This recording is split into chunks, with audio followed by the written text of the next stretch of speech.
Well, I'm very pleased to be back, and I want to thank both Peter and Martin for uh, those very kind words, but more than that, for your leadership and the great work that you are doing together on behalf of Northern Ireland. It is fair to say this is a place that keeps drawing me back, and I'm sure will for as far as I can see into the future. I'm especially reminded of the first time I came to Belfast 17 years ago this month, when Bill and I came because of the glimmerings that there might be some path forward toward peace. It was the first time an American president ever set foot in Northern Ireland. Peter's absolutely right that we had people who left this part and went to the United States and actually became president or were the descendants of those who had left. But this was the first time an American president came. It was a little over a year after the first ceasefire, Martin, and we were invited to turn on Belfast's Christmas lights. And I remember that as though it were yesterday instead of 17 years ago, and all that it meant to us to be standing there looking out at this vast throng of people who had come with great expectation. So many fathers with their children on their shoulders as I looked out on that scene, and there was a little girl named Catherine who had lost her father in the Troubles, and she said her Christmas wish was that peace and love would last forever. That's a particularly good Christmas wish, but it's always a good wish here, not just in this season, but all through the year, because the people of Northern Ireland know all too well that the alternative is not one that anyone can even imagine going back to.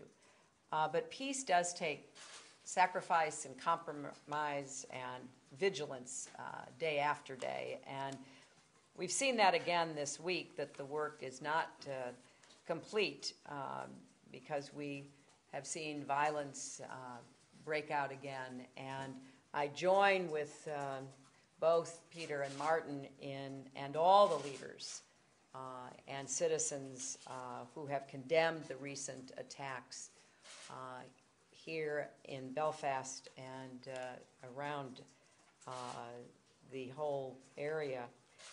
Because, look, there will always be disagreements in democratic societies. We're experts at that in the United States. We have a lot of very serious, difficult disagreements that divide us.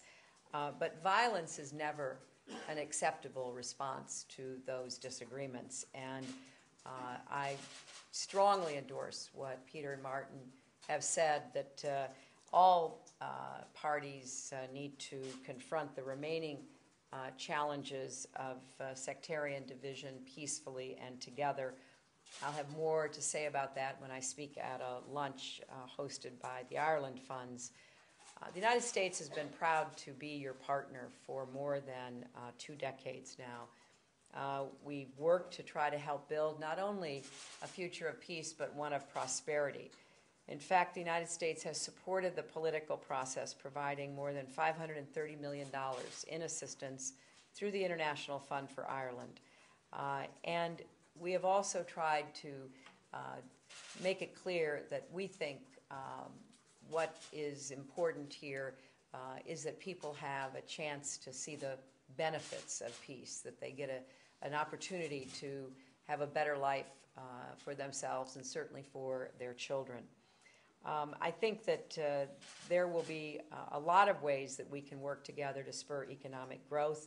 Northern Ireland has a skilled workforce, world-class research institutions, an advanced telecommunications infrastructure that is essential for competing in today's knowledge economy. And I am very keen on continuing, not only in this position, but in the future, to be of whatever assistance I can to maintain our connection, but also to work to produce results. The U.S.-Ireland Research and Development Partnership is working to reinvigorate science and technology cooperation among Northern Ireland, the Republic of Ireland, and the United States. And we just recently had a visit of our experts to help facilitate partnerships between our science and technology agencies, foster research networks, and try to build more economic connections between the North and the South. So it's always a pleasure to be with Peter and Martin and to really applaud their leadership, which has been extraordinary and absolutely essential.